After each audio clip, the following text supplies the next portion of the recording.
bienvenidos a esta nueva emisión de Sin Filtros. Hoy vamos a hablar sobre Israel, qué es lo que está pasando. Hubo una aprobación de la reforma judicial propuesta por el gobierno de coalición encabezado por Bibi Netanyahu.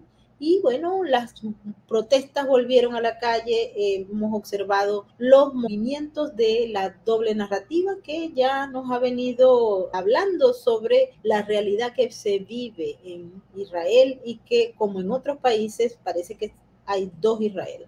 Un Israel en el que la gente vive, trabaja, y en el otro, que es el que se muestra a través de los medios de comunicación. Para ello hemos invitado a uno de nuestros expertos que forma parte ya del equipo de Sin Filtros.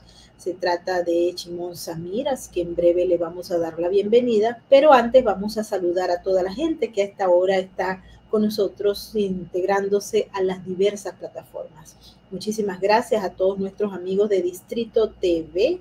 Un aplauso para toda la gente y el equipo que ha trabajado sin ningún tipo de reclamos por muchas horas. Saludamos también a todo nuestro grupo del Superchat de YouTube, a nuestros moderadores, a nuestras llaves azules y a todos los que forman parte de nuestra cuenta de patreon.com/Venezuela Política y Realidades Sin Filtros. Bienvenidos todos y una vez más a nuestro experto. Muchas gracias, Shimon, por estar con nosotros hoy. Sí, yo estoy muy contento de estar con ustedes una vez más, especialmente cuando puedo hablar sobre lo que sucede en mi país, que realmente no sé hasta cuánto se sabe lo que sucede en el exterior, pero evidentemente aquí hay mucha evolución, digamos así.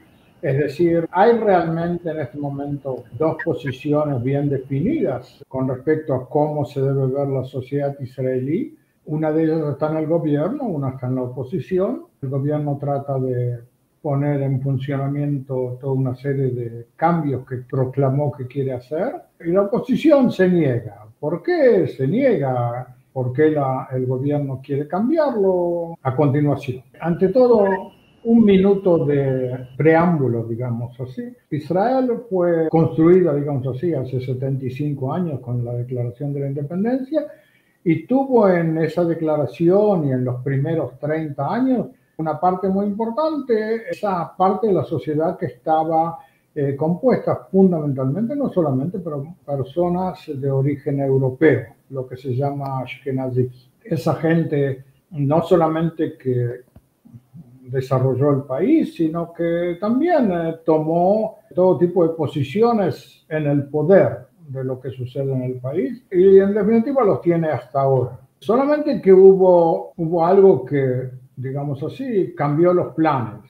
En primer término llegó toda una serie de inmigraciones masivas, primero la de los orientales, después la gente que vino de Rusia, la gente que vino de Etiopía, otra vez gente que viene de Rusia, y toda esa gente en definitiva no era partícipe de las concepciones sociales de las primeras personas que hubo en el país, de los ashkenazis. En líneas generales, para no confundir a los lectores, diré de que hay, fuera de los ashkenazis, los de Europa, están los orientales y hay un grupo cada vez mayor de religiosos.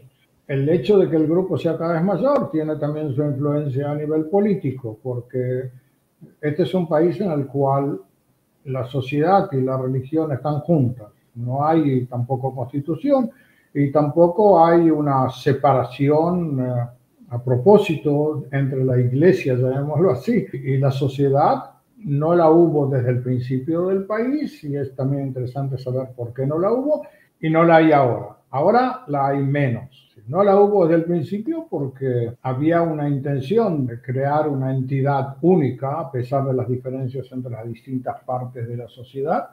Y para eso no había que empezar a separar, estos son religiosos, estos son laicos, estos son esto, estos son lo otro, con lo cual la sociedad se creó en conjunto. Lo cierto es que hubo algo que ayudó a que la sociedad se desarrollara en conjunto y son los árabes. Es decir, el hecho de que hubiera tensión, guerras, atentados, todo lo que hubo con los países árabes hizo que la sociedad se forjara, digamos así, en una forma que daba la impresión de que hubiera una unidad.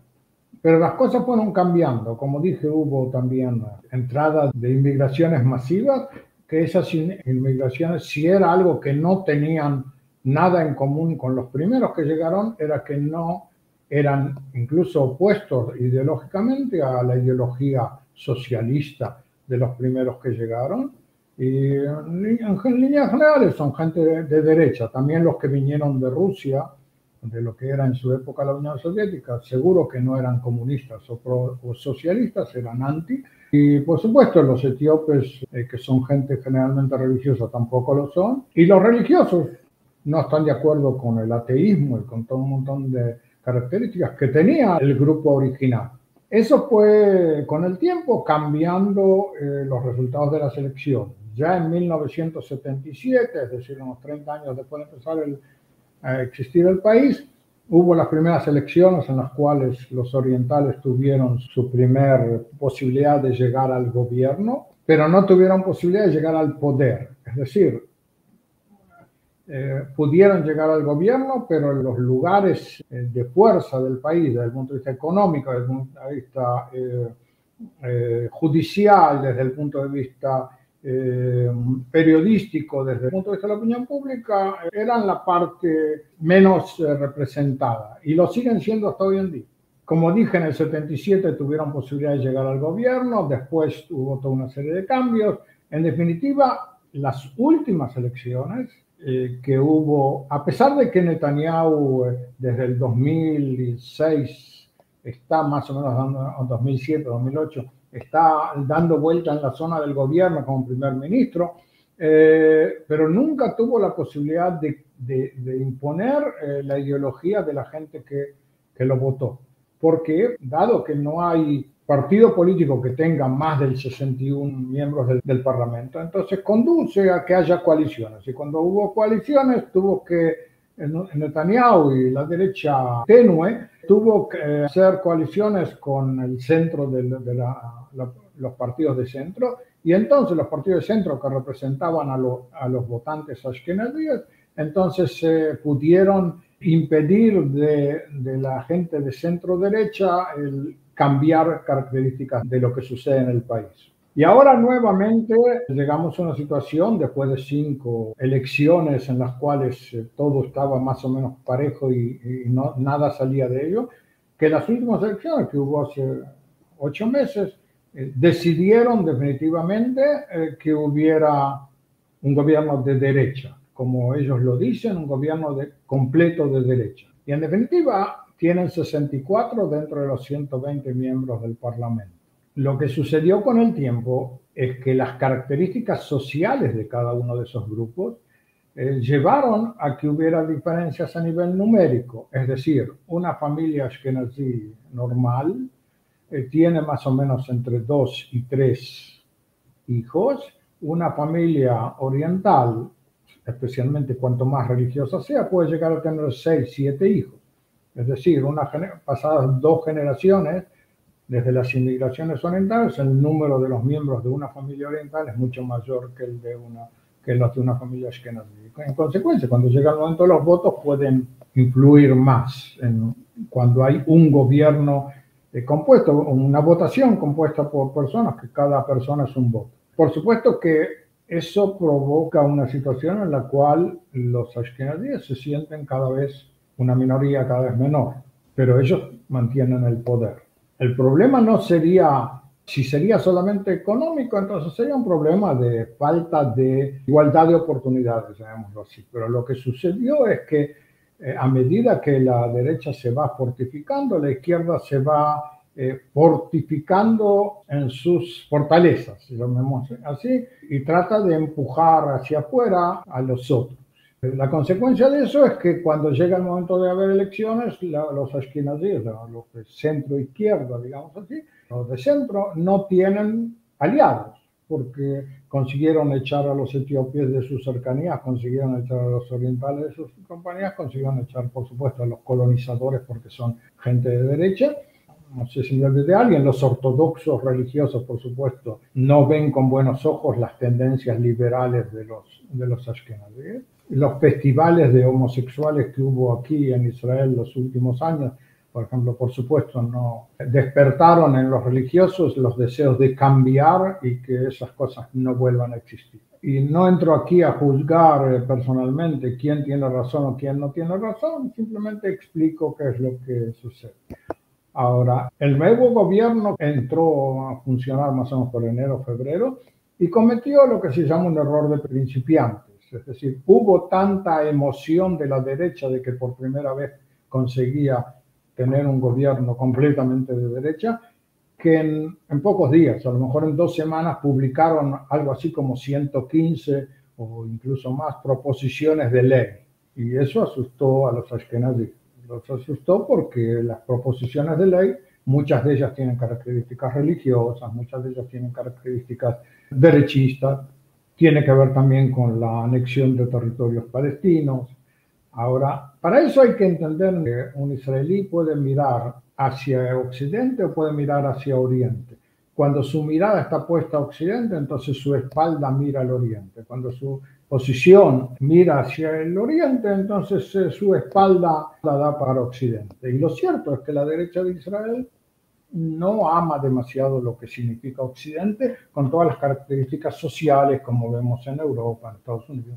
Es decir, lo que hay en definitiva, detrás de todo hay distintas formas de ver de cómo la sociedad debe existir. Todos hablan en nombre del israelismo, pero hay quien habla en nombre del judaísmo y hay quien habla en nombre de la libertad personal, todo lo que se ve en la sociedad occidental. Eso provoca que, en definitiva, hay tensiones entre las dos tendencias, porque es como la discusión que existe a nivel mundial entre el globalismo y el nacionalismo. En definitiva, hay un nacionalismo judío representado por los partidos de derecha, y hay un globalismo con todas las tendencias occidentales conocidas, representada por los partidos del centro y de la izquierda. Ahora, la izquierda respondió en forma muy fuerte a toda esa tendencia de la derecha a hacer cambios. Entonces, dado que evidentemente no tienen posibilidad de competir con la derecha en el Parlamento, porque la derecha tiene 64 entre 120 miembros, entonces lo único que le queda es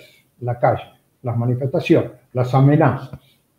Ahora, como se siente, como la centroizquierda, la izquierda casi ya no existe en Israel, la centroizquierda se siente que está supuestamente por perder la competencia, entonces llama a su favor a jugadores de afuera. Jugadores de afuera significa Estados Unidos, significa Europa Occidental, significa los fondos internacionales, significa las grandes compañías de computación, creando una especie de ambiente de que todo se viene en banda, todo se viene se va a destrozar por la tendencia nacionalista de la derecha.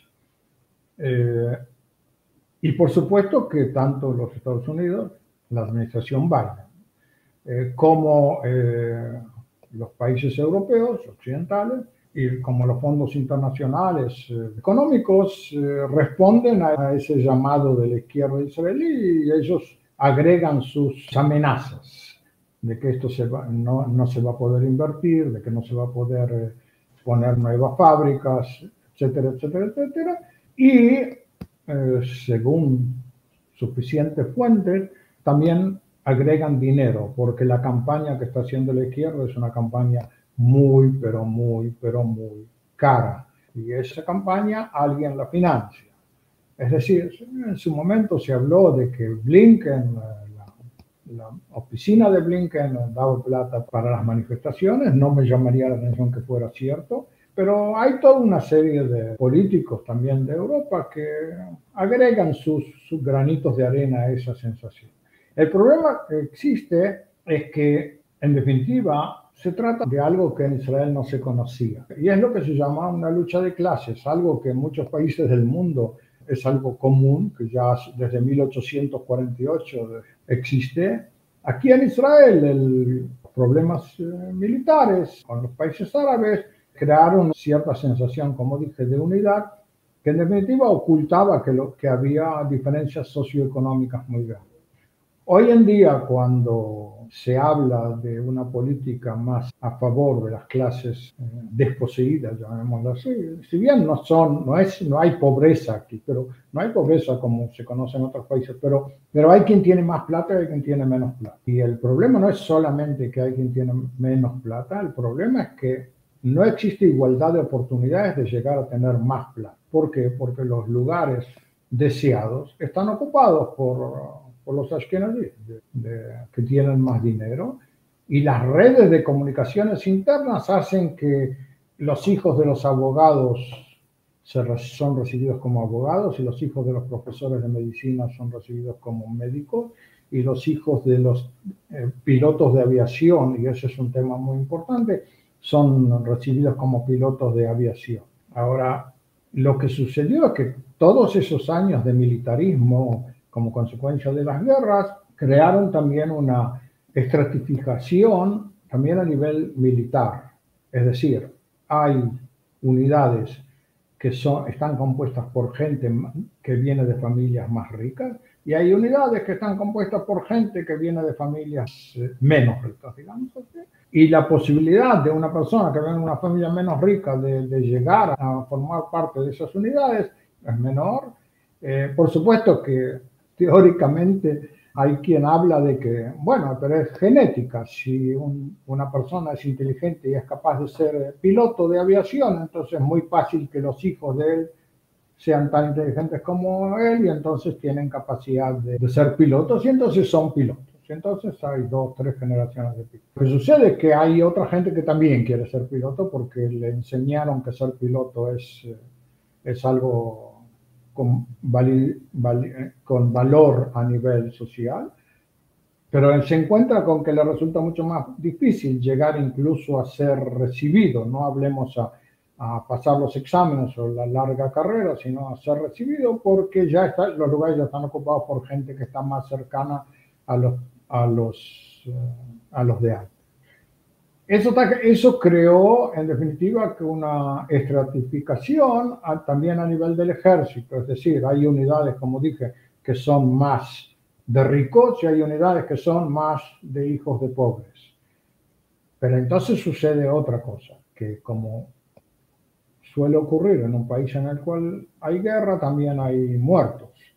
Y los muertos tienden a ser de las familias más pobres y no de las familias más ricas, porque los que están en el contacto diario y difícil con los palestinos son los hijos de las familias más pobres, son los hijos de las familias religiosas, de las familias colonizadoras, de los etíopes, de los orientales, y no son los hijos del que vive en Tel Aviv, digamos así. El gobierno, como dijimos, empezó a tratar de hacer cambios. La izquierda sacó manifestaciones y muchas amenazas, y el país se va a caer, y las inversiones y todo.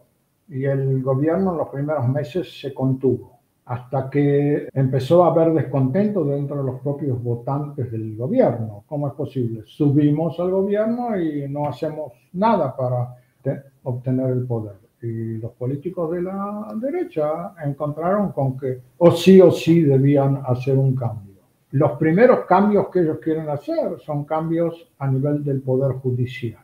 ¿Por qué? Porque todo cambio que quiera hacer el gobierno, la minoría, digamos, llamémosla izquierdista, ¿no?, a pesar de que no es exactamente la definición, presenta oposición al Poder Judicial, y el Poder Judicial, como está compuesto por ese mismo tipo de personas que pertenecen a la izquierda, entonces se encuentra como más fácil la posibilidad de oponerse a lo que hace el gobierno. Entonces la idea es que para que el gobierno pueda hacer los cambios, tiene primero que cambiar al Poder Judicial. Hicieron lo que hicieron esta semana. Hubo una votación, que no es la más trascendental, pero que es una votación que indica ya el camino, sobre un tema que tenía, digamos así, en jaque tanto al Parlamento como al Poder Ejecutivo, y es la posibilidad del Poder Judicial de decir de que la decisión de ellos es no razonable, digamos así, no es suficientemente razonable. Ahora, por supuesto que a nivel judicial la palabra razonable tiene muy poco que ver, porque todo razonable a mis ojos puede no ser razonable a los tuyos. Y cuando alguien tiene una concepción ideológica determinada, lo que es razonable para él no exactamente tiene que ser razonable para la gente del gobierno. Lo primero que hicieron esta semana fue anular el tema de la racionalidad, es decir, el Poder Judicial desde ahora, desde esta semana, no va a poder decidir de que las decisiones de los ministros son irracionales, digamos así, no son suficientemente racionales. El otro paso que tiene que haber es el cambio de la identidad ideológica, como hicieron en Estados Unidos, el cambio de la identidad ideológica de los jueces. Por supuesto que la derecha quiere poner jueces más conservadores y la izquierda se opone. Por lo que sucedió esta semana va a suceder otra vez, y una tercera vez, y una cuarta vez, todo tiempo que haya un intento de cambio, hasta que supuestamente el gobierno consiga hacer los cambios necesarios como para que cambie, como sucedió entre los demócratas y los republicanos en Estados Unidos, hasta que cambie la composición ideológica de los miembros del poder judicial. Por supuesto que, dado que el gobierno está compuesto también por fracciones políticas que son religiosos y ortodoxos, e incluso ultraortodoxos, llamémoslo así, parte de la sociedad civil, también aquellos que se oponen, que están a favor del gobierno, tienen sus recelos sobre la posibilidad de que el país se vuelva demasiado religioso, lo que tiene implicancias no solamente a nivel de la vida religiosos no religiosos, sino también supuestamente, y eso es parte en la relación hombres y mujeres, porque las religiones tienden a ser religiones de hombres y las mujeres están atrás. Con lo cual el gobierno va a tener que, si no va a, pero las religiosas, las mujeres también votan a favor de tal o cual partido, con lo cual si el gobierno va a querer que en las próximas elecciones, cuando sean, las mujeres no voten en su contra, va a tener que limitar ese tipo de actividad. De cualquier forma, lo que sucede es que la discusión no es solamente entre, digamos, más la derecha y más la izquierda, sino en las últimas semanas tuvo cierto tipo de connotaciones, así se dice en castellano, connotaciones militares. Porque parte de los soldados, tengo que explicar algo, el ejército israelí está compuesto por diversas unidades y por supuesto que unidades que son más difíciles necesitan más experiencia. Con lo cual, por ejemplo, un piloto de aviación, de esos que todos los días aparecen en las noticias que hicieron esto, hicieron lo otro, tiene un periodo fijo de 7 años, que no es poco, y después continúa una vez por semana haciendo entrenamiento para estar todo el tiempo en condiciones de actuar en la medida que es necesario. Ahora, ¿eso a qué lleva? A que en un momento determinado dejan de ser pilotos oficiales y pasan a ser voluntarios. Ahora, en las últimas semanas, los voluntarios, o parte de los voluntarios, alguna parte, no se puede saber exactamente porque los números, por supuesto, no se cuentan, dijo de que su voluntarismo a favor del ejército no va a continuar todo tiempo que haya una dictadura. El gobierno es una dictadura, nosotros somos gente normalmente de izquierda, no vamos a actuar de acuerdo al gobierno. Ahora, eso tiene consecuencias, y aquí pienso que pasaré a otra parte del tema. Eso tiene consecuencias a nivel militar. Simón, eso era lo que te quería preguntar, porque desde aquí se observa que puede traer consecuencias militares. El hecho que también quisiera que lo pusieras en tu análisis es el tema de que cuando ya se toman decisiones desde el extranjero para influir en la toma de decisiones internas, como por ejemplo incrementar el riesgo país de Israel, no porque está la economía de Israel viviéndolo, sino por acciones de carácter político, es decir, de querer influenciar en la toma de decisiones del gobierno y de los israelitas. Eso ya estamos hablando de otro tema, es decir, claro, la influencia directa, así que quisiera que lo incluyeras en tu análisis adelante. Sí, esa era la intención, es decir, evidentemente el tema económico tiene que ver también con el tema militar en un país que está ya hace 75 años, incluso más, en situación de guerra. Pero quisiera agregar un pequeño tema con respecto a la intervención extranjera. La intervención extranjera en lo que sucede en Israel, especialmente la intervención de los Estados Unidos, que es quien maneja la batuta, como se diría, viene desde la época de Obama.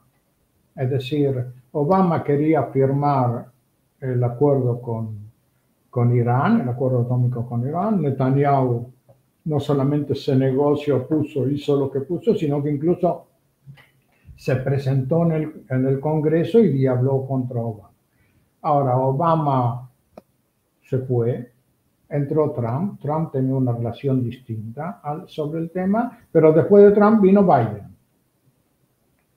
Y Biden a lo mejor no es exactamente un gemelo de Obama, y yo pienso que no lo es un poco más cercano a Israel, lo conoce a Israel más, pero también Biden quiere firmar un acuerdo con Irán, y nuevamente Netanyahu está como una espina para negarse, y no solamente que va con una espina para negarse, sino que teóricamente, no digo que eso suceda, pero teóricamente mañana a la mañana el mundo se puede despertar con que Israel atacó a Irán sin permiso americano, máximo avisándole a los americanos que los aviones ya están en camino. Por lo que no es nada de extrañar que los americanos quieran que Netanyahu no esté en el gobierno.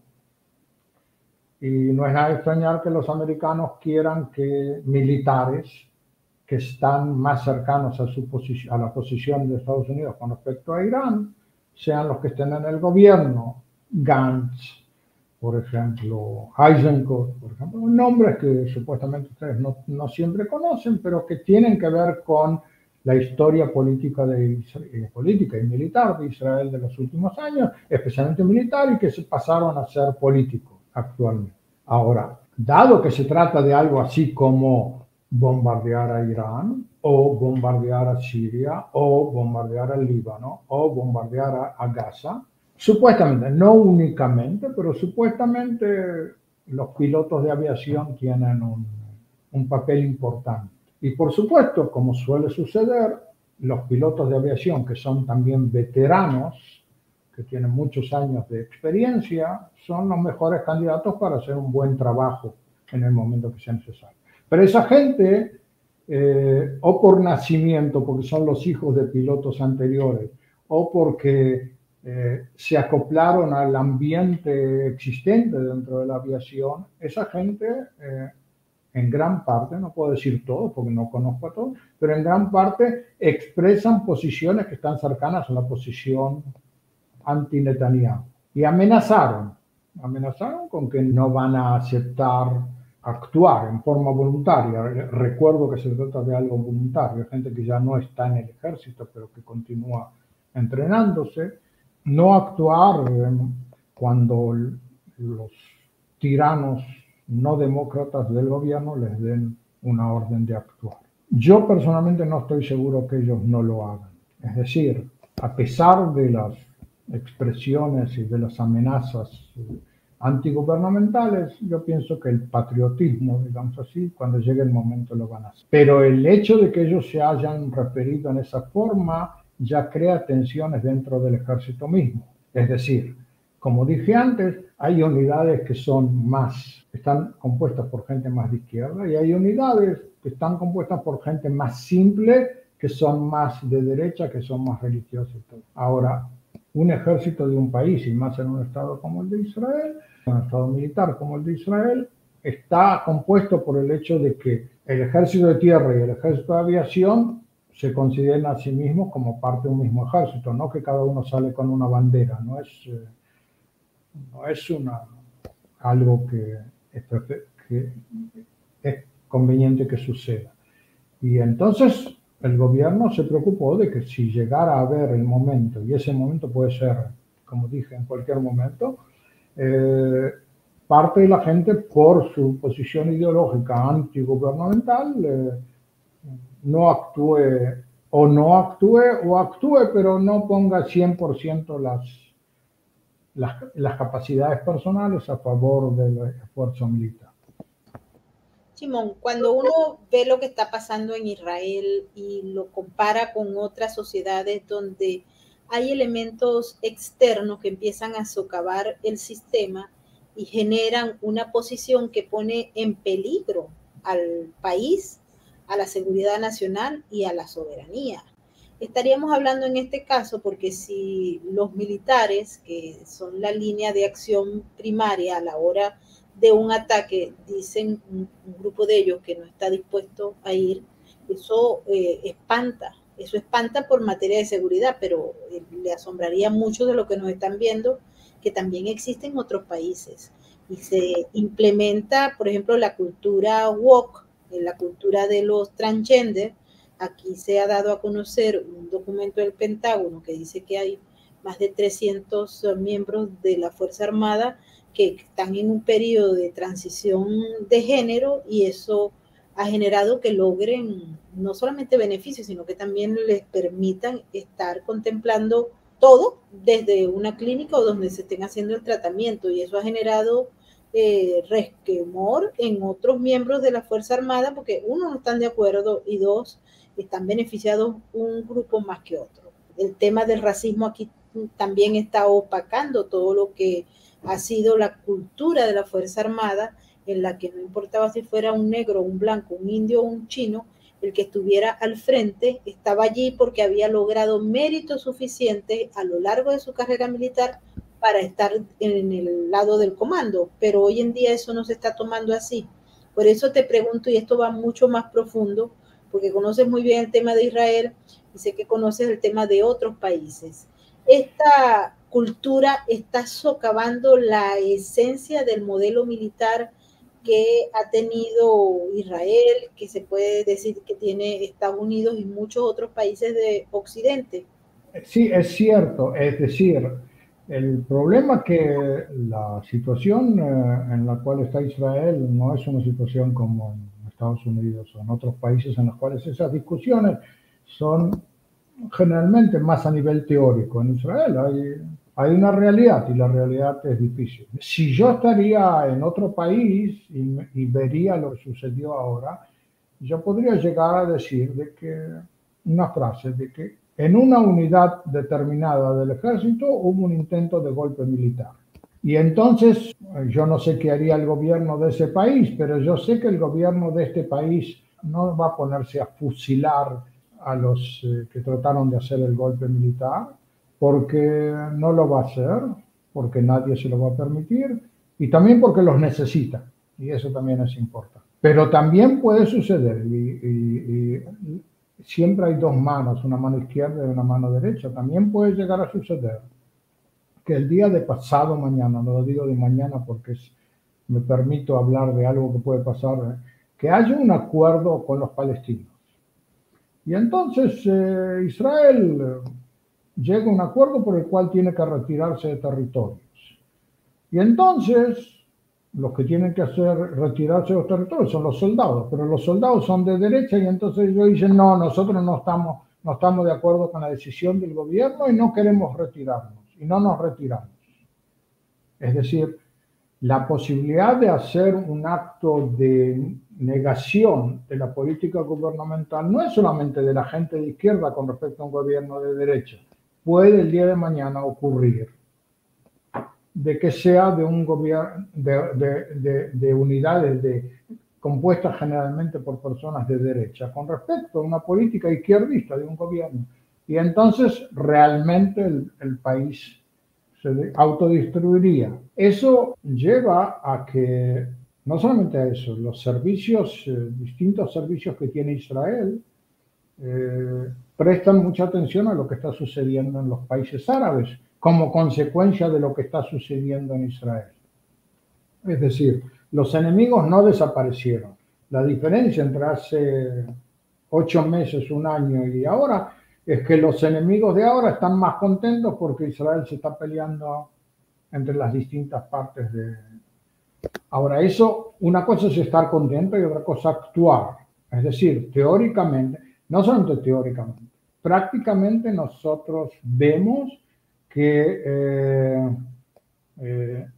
Hezbollah, es decir, Nasrallah, es decir, los proxy de Irán en el Líbano, están cometiendo todo tipo de provocaciones con el efecto de demostrarse a sí mismos de que Israel está débil y que no está capacitada de actuar por las discusiones internas que existen dentro del país.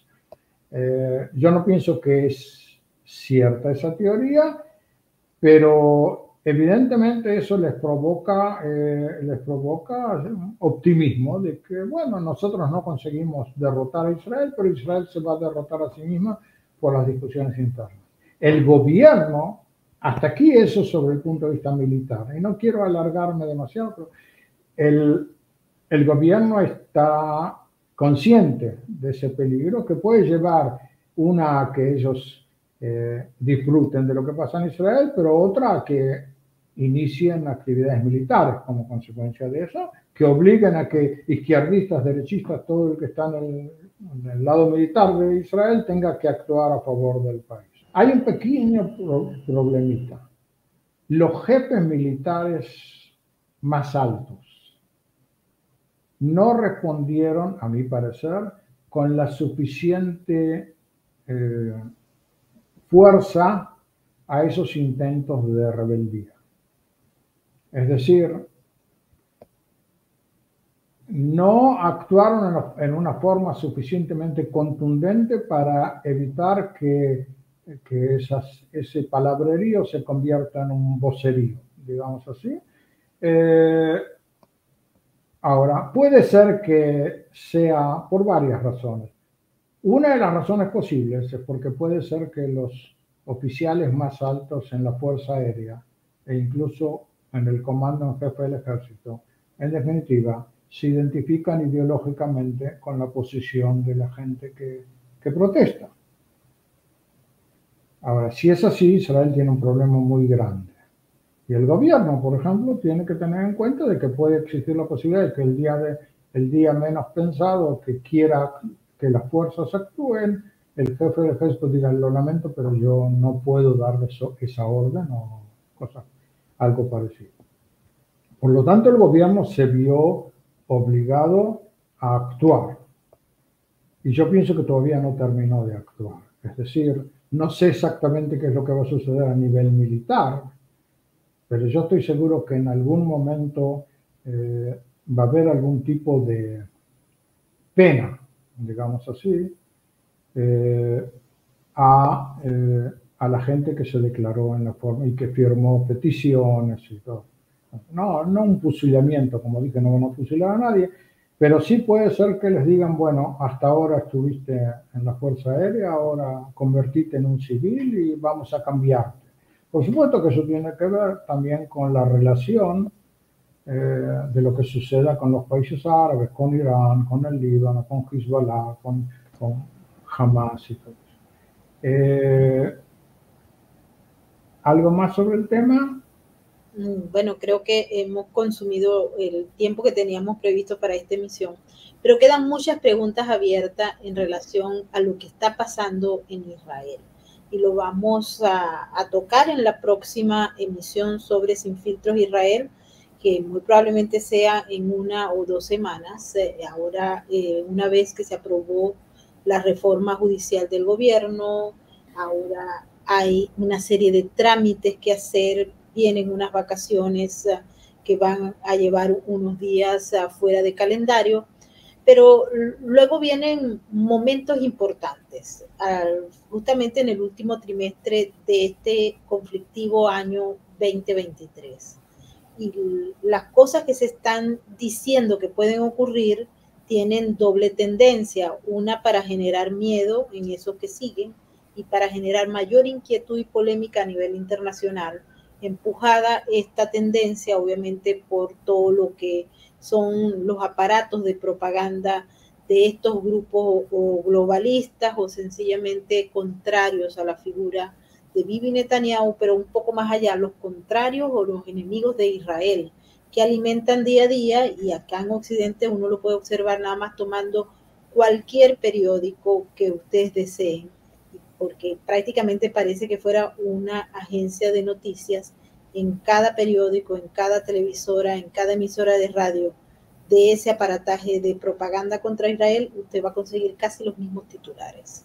Hay muy poca información creíble porque toda cuando se lee es absolutamente manipulada porque pues tienen un interés de carácter político más allá de informar.